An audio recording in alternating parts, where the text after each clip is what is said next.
Nah, oke, untuk materi yang pertama ada individual needs and motivation. Nah, dalam organisasi setiap individu memiliki kebutuhan, keinginan, dan tujuan yang berbeda. Perbedaan kebutuhan tersebut mempengaruhi perilaku, semangat kerja, dan motivasi seseorang dalam bekerja. Oleh karena itu, manajer perlu memahami kebutuhan individu agar dapat meningkatkan motivasi dan kinerja karyawan. Nah, motivation adalah dorongan internal maupun eksternal yang membuat seseorang mau bekerja, berusaha, dan mencapai tujuan tertentu. Motivasi sangat penting karena karyawan yang termotivasi biasanya bekerja lebih produktif, memiliki semangat tinggi, dan memberikan kontribusi yang lebih baik bagi organisasi. Nah, dalam pembahasan ini dijelaskan bahwa perilaku individu dipengaruhi oleh kebutuhan atau needs. Kebutuhan adalah sesuatu yang dianggap penting dan ingin dipenuhi oleh individu. Salah satu teori yang terkenal adalah Hierarchy of Needs Theory dari Abraham Maslow. Teori ini menjelaskan bahwa manusia memiliki 5 tingkatan kebutuhan. Nah, yang pertama adalah psychological needs, yaitu kebutuhan dasar seperti makanan, minuman, dan tempat tinggal. Nah, yang kedua adalah safety needs, yaitu kebutuhan akan keamanan dan perlindungan termasuk keamanan kerja. Nah, yang ketiga adalah social needs, yaitu kebutuhan untuk diterima, memiliki hubungan sosial, dan menjadi bagian dari kelompok. Nah, yang keempat ada esteem needs, yaitu kebutuhan akan penghargaan, pengakuan, dan rasa percaya diri. Nah, yang kelima adalah self-actualization needs, yaitu kebutuhan untuk mengembangkan potensi diri dan mencapai kemampuan yang terbaik. Nah, menurut teori ini, kebutuhan pada tingkat yang lebih rendah harus dipenuhi terlebih dahulu sebelum individu berusaha memenuhi kebutuhan yang lebih tinggi. Nah, selain Maslow, terdapat juga teori ERG teori dari Clayton Alderfer yang membagi kebutuhan menjadi 3. Nah, yaitu yang pertama ada existence needs, terus yang kedua ada relatedness needs, terus yang ketiga ada growth needs. Teori lain adalah two-factor teori dari Frederick Herzberg yang menjelaskan bahwa terdapat 2 faktor yang mempengaruhi motivasi kerja, yaitu hygiene factor seperti gaji dan kondisi kerja, serta motivator faktor seperti pencapaian, pengakuan, dan kesempatan berkembang. Nah, dalam organisasi, manajer perlu memahami bahwa setiap individu memiliki motivasi yang berbeda. Oleh karena itu, perusahaan harus mampu menciptakan lingkungan kerja yang mendukung kebutuhan karyawan, memberikan penghargaan, kesempatan berkembang, serta komunikasi yang baik. Selanjutnya, kita akan membahas materi mengenai intrinsic and extrinsic rewards. Jadi pertama-tama kita harus mengetahui dulu nih, apa sih rewards itu? Jadi rewards adalah bentuk penghargaan yang diberikan untuk organisasi dengan tujuan memotivasi karyawan dan meningkatkan kinerja dari karyawan itu sendiri. Jadi rewards itu dibagi 2, yaitu yang pertama ada intrinsic rewards, yaitu yang berasal dari dalam diri individu setelah melakukan pekerjaan. Nah, contohnya itu seperti rasa bangga, kepuasan kerja, merasa dihargai, kesempatan berkembang, dan pekerjaan yang menantang. Reward ini muncul karena pekerjaan itu sendiri memberi makna dan kepuasan bagi karyawan itu sendiri. Nah, selanjutnya itu ada extrinsic rewards, yaitu yang berasal dari luar individu dan diberikan oleh organisasi itu sendiri kepada karyawannya. Jadi contohnya itu seperti gaji, bonus, promosi jabatan, tunjangan, penghargaan formal, dan lain-lain sebagainya. Nah, reward ini itu biasanya digunakan untuk mendorong motivasi dan performa kerja dari karyawan itu sendiri. Nah, jadi organisasi efektif itu perlu menyeimbangkan antara intrinsic dan extrinsic rewards. Jadi uang saja itu tidak cukup untuk memotivasi karyawan. Karyawan juga membutuhkan pengakuan, perkembangan, dan kepuasan kerja. Jadi selanjutnya saya akan menjelaskan bagian proses perspective on motivation. Nah, teori proses ini itu menjelaskan gimana seseorang akan memilih tindakan atau perilaku untuk memenuhi kebutuhan dan menentukan apakah pilihan tersebut akan berhasil. Nah, perspektif ini itu meliputi 3 hal, yaitu ada goal setting teori, equity teori, dan juga ekspektansi teori. Jadi yang pertama ada goal setting, itu adalah banyak penelitian menunjukkan bahwa target yang spesifik dan menantang dapat meningkatkan motivasi dan juga kinerja seseorang secara signifikan. Nah, orang biasanya itu lebih termotivasi ketika memiliki tujuan dan area yang jelas. Teori penetapan tujuan yang dikembangkan oleh Edwin Locke dan Gary Latham itu menyatakan bahwa manajer dapat meningkatkan motivasi dan kinerja dengan 1. Menetapkan tujuan yang spesifik dan juga menantang. Yang kedua adalah membantu karyawan untuk memantau kemajuan mereka. Dan yang ketiga, memberikan umpan balik secara tepat waktu.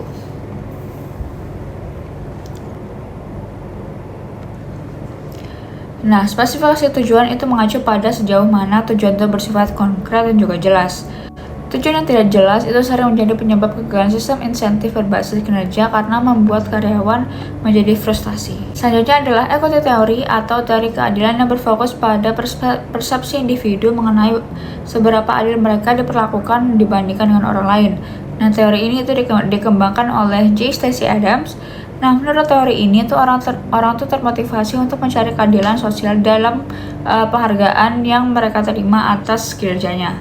Nah, karyawan itu menilai keadilan dengan membandingkan input dan juga outcome.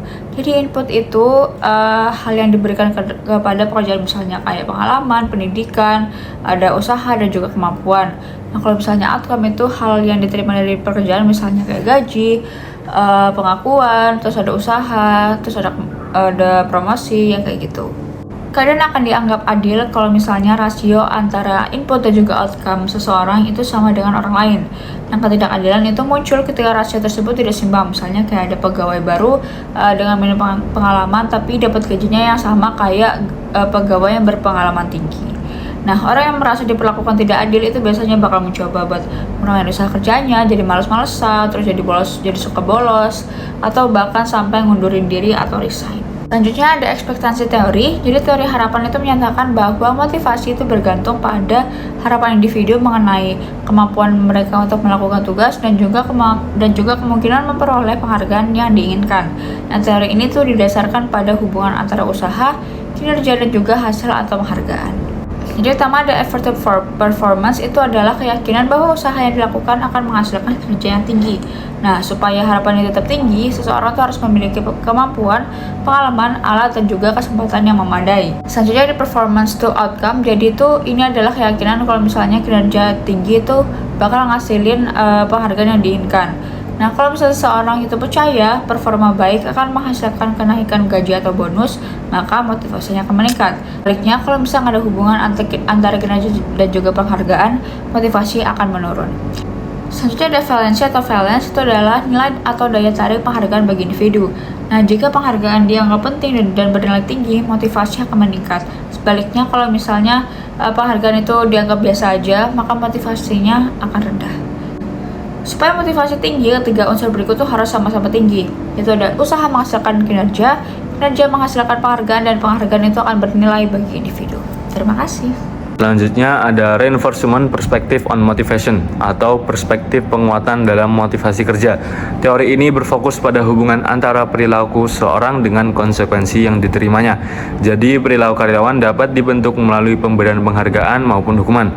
Dalam teori reinforcement terdapat konsep yang disebut behavior modification atau modifikasi perilaku. Dasarnya adalah law of effect, yaitu perilaku yang diberi penguatan positif cenderung akan diulangi, sedangkan perilaku yang tidak diperkuat akan perlahan menghilang. Ada 4 alat utama dalam reinforcement. Pertama, positive reinforcement, yaitu pemberian penghargaan setelah seorang melakukan perilaku yang diinginkan, contohnya seperti pujian, bonus, atau perhatian dari atasan. Cara ini terbukti efektif meningkatkan motivasi dan kinerja karyawan. Kedua, avoidance learning atau penghindaran, yaitu menghilangkan konsekuensi yang tidak menyenangkan ketika perilaku karyawan membaik. Misalnya, atasan berhenti menegur karyawan setelah karyawan tersebut bekerja dengan lebih disiplin. Ketiga adalah punishment, yaitu pemberian konsekuensi negatif terhadap perilaku yang tidak diinginkan, contohnya teguran, pengurangan gaji, hingga pemecatan. Namun metode ini sering dianggap kurang efektif karena hanya menunjukkan kesalahan tanpa memberi solusi perilaku yang benar. Keempat yaitu extinction, yaitu menghentikan penghargaan terhadap perilaku yang tidak diinginkan agar perilaku tersebut perlahan menghilang. Selain itu, terdapat juga social learning theory, yaitu seorang dapat belajar dari mengamati perilaku orang lain. Karyawan biasanya termotivasi ketika melihat rekan kerja yang berprestasi mendapatkan penghargaan dari perusahaan. Jadi dapat disimpulkan bahwa reinforcement theory membantu perusahaan membentuk perilaku kerja yang positif melalui reward, punishment, dan pembelajaran sosial. Pernahkah Anda merasa pekerjaan terasa membosankan, bahkan ketika gajinya cukup? Itulah sinyal bahwa ada yang kurang dari sisi desain pekerjaan atau job design. Job design adalah proses merancang tugas, tanggung jawab, dan struktur sebuah pekerjaan agar karyawan tidak hanya mampu bekerja, tetapi juga termotivasi untuk bekerja dengan sepenuh hati.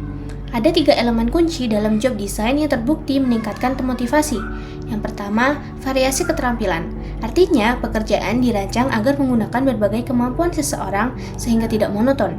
Yang kedua, ada kebermaknaan tugas. Karyawan perlu memahami bahwa pekerjaan mereka memiliki dampak nyata, baik bagi rekan kerja, pelanggan, maupun masyarakat. Yang ketiga, adanya otonomi. memberikan kebebasan kepada karyawan untuk mengambil keputusan dalam lingkup tugasnya sendiri.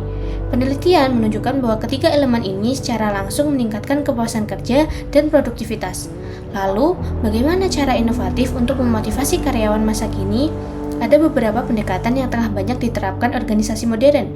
Yang pertama ada job crafting, membiarkan karyawan memodifikasi sendiri tugas-tugas mereka sesuai kekuatan dan minat pribadi.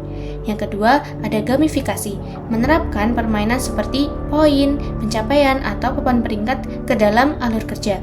Yang ketiga ada rotasi dan pengayaan kerja, memindahkan karyawan secara berkala ke peran berbeda atau menambah tanggung jawab yang lebih bermakna.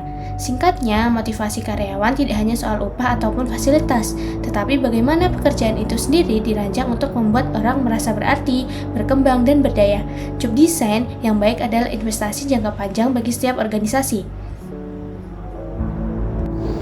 Untuk yang selanjutnya kita akan membahas tentang study case. Pada materi kali ini, kami mengambil contoh perusahaan lokal yaitu Gojek yang dapat mewakili seluruh konsep motivasi kerja. Untuk yang pertama yaitu individual needs and motivation. Gojek memahami bahwa setiap driver dan karyawan itu memiliki kebutuhan yang berbeda-beda.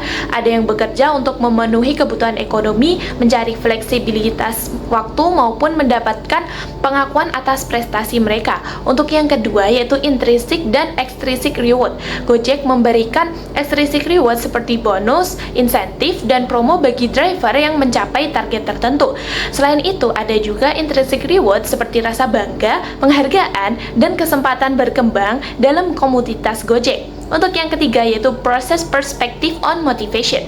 Gojek menerapkan sistem yang jelas di mana driver percaya bahwa semakin baik kinerja mereka, maka akan semakin besar pula pendapatan dan peluang untuk mendapatkan bonus. Nah, hal ini itu membuat mereka itu merasa termotivasi untuk bekerja secara lebih optimal. Untuk yang keempat yaitu reinforcement perspective on motivation. Gojek menggunakan sistem reward dan punishment. Driver yang memiliki performa baik akan mendapatkan bonus dan juga rating yang tinggi, sedangkan pelanggaran aturan dapat menyebabkan teguran hingga penonaktifan akun. Nah, sistem ini dapat memperkuat perilaku kerja yang positif.